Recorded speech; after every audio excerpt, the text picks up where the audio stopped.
ladies and gentlemen, welcome back to the Bird Eye News. My name is Harrison Hertzberg and I'm your host. Today we will be covering a variety of topics such as the Zika virus that's no longer a public health emergency. I hope everyone is excited. We're going to dive right into today's episode with the Harrison Report.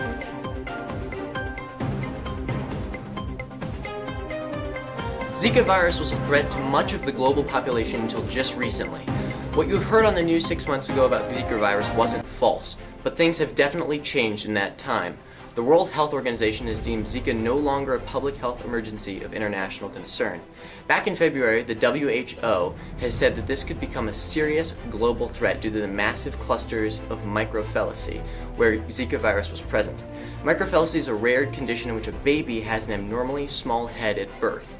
This condition is incurable and can cause intellectual disability and speech functionality.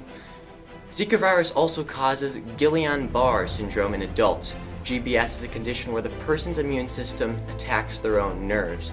We will now ask FBCS students some questions about the virus. FBCS sophomore Derek Harlan. And FBCS sophomore Juliet Harrison. We'll ask some questions if you guys don't mind. Okay. How do you feel about the Zika virus, that it is finally under control? Well, I feel that it is under control in its main environment, but we can still do more, as in the spraying of pesticides, although some people are against that due to environmental hazards.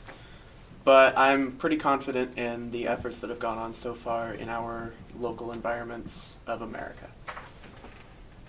And Julia? I concur. I concur. Okay. Looks like you guys are in agreement. Who you consider moving out, or would you consider moving out of the U.S. if Zika virus became a prominent threat? I would not personally consider it in the type of area that we are at. Each year it would kill off the infected mosquitoes and it would allow new birth to new ones, but it would not have carry the same virus through birth. So along with that, people who are infected would need to get treated so that the next year, if they did get bitten, then they would not spread the infection to anyone else. I see. And Julia? If it were a prominent threat, then I would maybe move up to Canada because it's a lot cooler and there's less mosquitoes. Yeah. Do you think that the WHO should put more funding into finding a cure for Zika or finding a way to prevent microphthalate?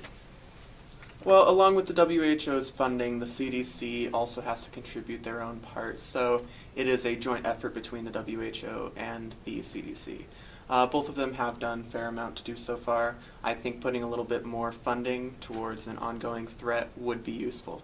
I see. And Julia? I believe that if it's contained so far, I think it's good right now, but if there's a larger outbreak, then there should be more funding, but for the microphthalate, then I think that they should have more funding to work on ways to prevent that.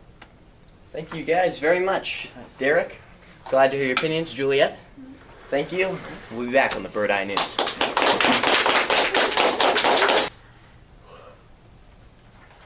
We've now heard the stances of FBCS students and how they feel about the Zika virus that until just recently was a worldwide epidemic. I hope you enjoyed watching this segment of the Bird Eye News. Have a good day.